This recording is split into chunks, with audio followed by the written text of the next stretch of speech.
Assalamualaikum warahmatullahi wabarakatuh.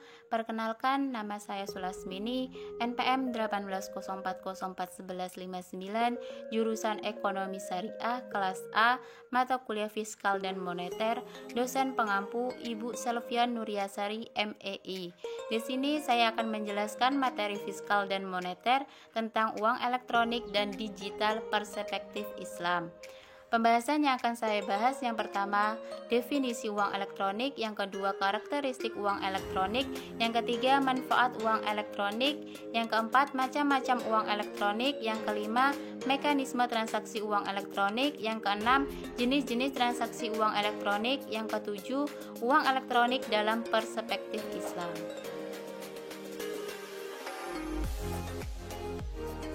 Langsung saja ke materi yang pertama, yaitu tentang definisi uang elektronik. Menurut Peraturan Bank Indonesia Nomor 11/12/PBI/2009 tentang uang elektronik, uang elektronik adalah alat pembayaran yang diterbitkan atas dasar nilai uang yang disetor dahulu oleh pemegang kepada penerbit, yang tersimpan secara elektronik dalam suatu media seperti server atau chip, dan nilai uang tersebut bukan merupakan simpanan serta digunakan sebagai alat pembayaran kepada pedagang yang bukan merupakan penerbit uang elektronik tersebut. Neda Popaska Kamnar berpendapat bahwa uang elektronik merupakan instrumen terbaru dalam sistem pembayaran yang dalam definisi lebih luas adalah uang yang ditransfer secara elektronik. Akan tetapi, untuk mendefinisikan uang elektronik secara lebih kompleks dan tepat merupakan suatu masalah karena hal tersebut merupakan sesuatu fenomena yang dinamis dalam kerangka yang cenderung statis. Uang elektronik bukanlah uang yang dicetak layaknya uang kertas atau deposito.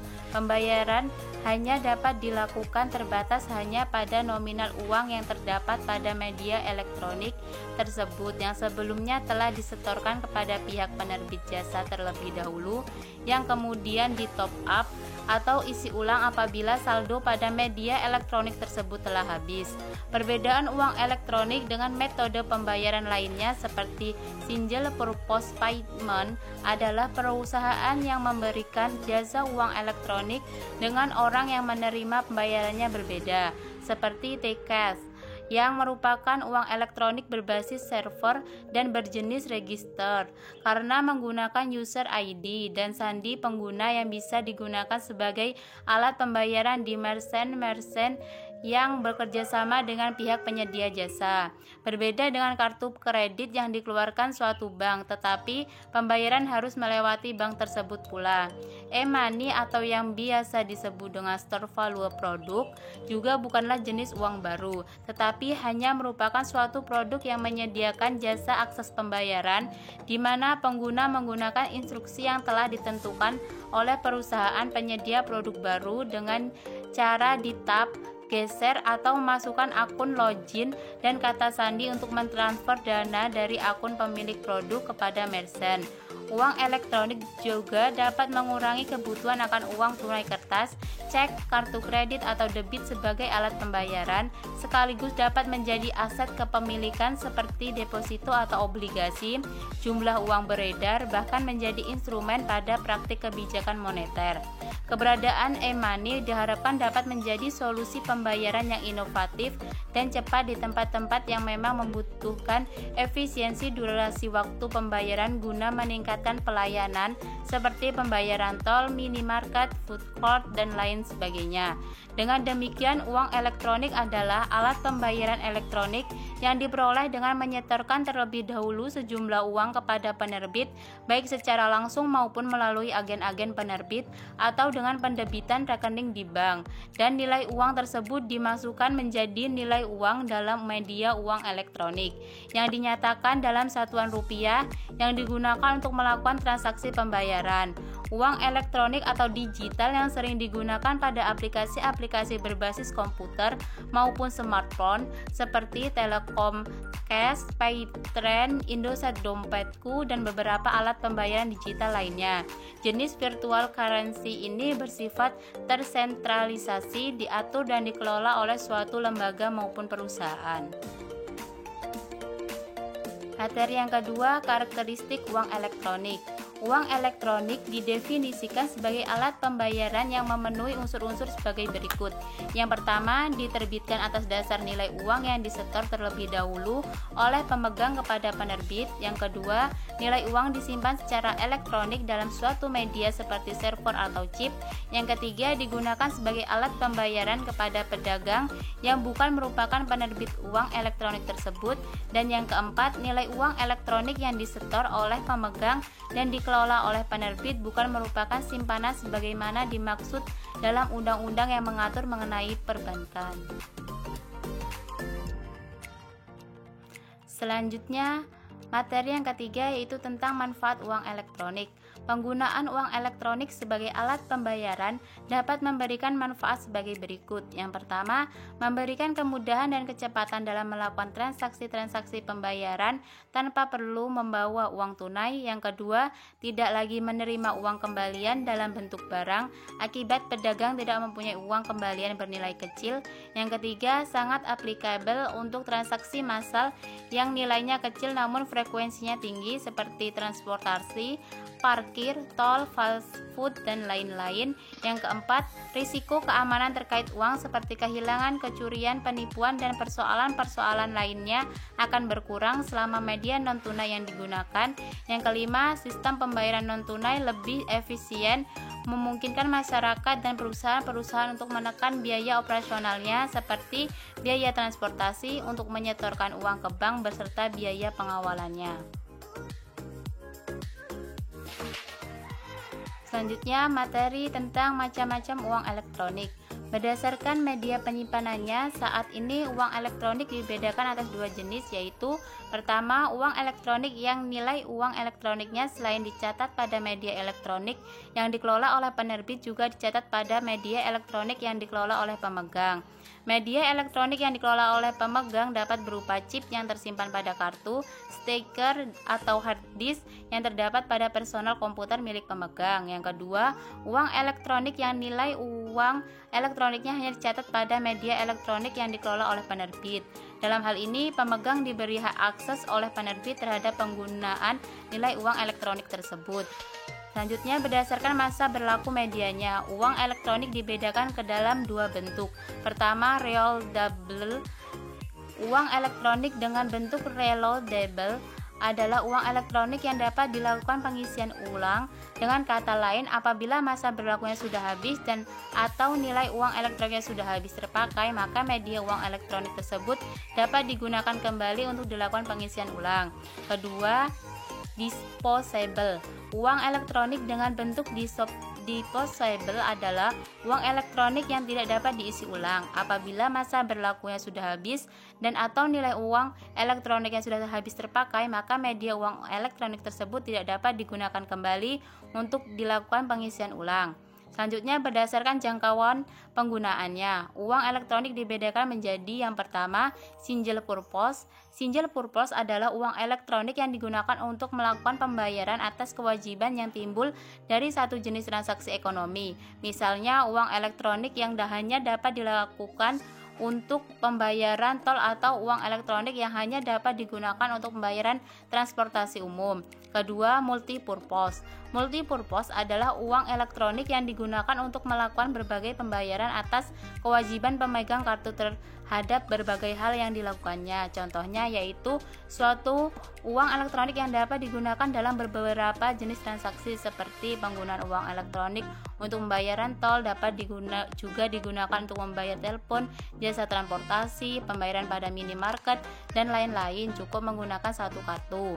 Selanjutnya, berdasarkan pencatatan data identitas pemegang, uang elektronik dapat dibedakan menjadi dua jenis, yaitu pertama, uang elektronik yang data identitas pemegangnya terdaftar dan tercatat pada penerbit, dan yang kedua, uang elektronik yang data identitas pemegangnya tidak terdaftar dan tidak tercatat pada penerbit. Materi selanjutnya itu tentang mekanisme transaksi uang elektronik. Penyelenggaraan uang elektronik diatur secara khusus dalam Peraturan Bank Indonesia Nomor 16/PBI/2016 tentang perubahan atas Peraturan Bank Indonesia Nomor 11/12/PBI/2009 tentang uang elektronik. Mekanisme dan alur transaksi uang elektronik secara umum ada 3 macam, yakni single issuer, multi-issuer single operator, dan multi-issuer multi-operator. Multi-issuer single operator dan multi-issuer multi-operator secara umum hampir sama pada mekanismenya, menggunakan lebih dari satu issuer yang menerbitkan uang elektronik, namun perbedaannya terletak pada jumlah sistem operator yang digunakan. Secara sederhana, transaksi uang elektronik dimulai ketika pemegang menukarkan uang tunai kepada penerbit, kemudian penerbit akan memberikan uang elektronik kepada pemegang dengan nilai yang sama jumlahnya dengan uang yang disetorkan oleh pemegang kepada penerbit. Setelah pemegang mendapatkan uang elektronik, pemegang dapat menggunakannya untuk transaksi pembayaran kepada pedagang secara langsung. Nilai uang elektronik pemegang akan berkurang setelah pemegang melakukan transaksi pembayaran. Kemudian pedagang dapat menukarkan nilai uang elektronik yang diperoleh dari pemegang kepada penerbit. Materi selanjutnya yaitu tentang jenis-jenis transaksi uang elektronik. Terdapat 5 jenis transaksi e-money, diantaranya ialah yang pertama penerbitan dan pengisian ulang atau top up. Pengisian nilai uang kembali uang elektronik dapat dilakukan terlebih dahulu oleh penerbit sebelum dijual kepada pemegang. Untuk selanjutnya, pemegang dapat melakukan pengisian ulang. Yang kedua, transaksi pembayaran dilakukan melalui pertukaran nilai uang dalam bentuk data elektronik dengan barang antara pemegang dan pedagang dengan menggunakan protokol yang telah ditetapkan sebelumnya.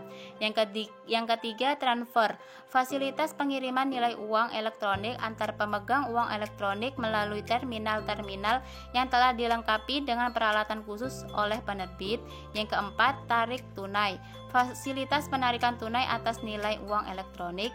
Yang kelima, refund atau redeem, yaitu penukaran kembali nilai uang elektronik kepada penerbit, baik dilakukan pada saat nilai uang elektronik tidak terpakai atau masih tersisa pada saat pemegang mengakhiri penggunaan uang elektronik dan atau masa berlaku media uang elektronik telah berakhir, ataupun yang dilakukan oleh pedagang pada saat penukaran nilai uang elektronik yang diperoleh pedagang dari pemegang atas transaksi jual beli barang.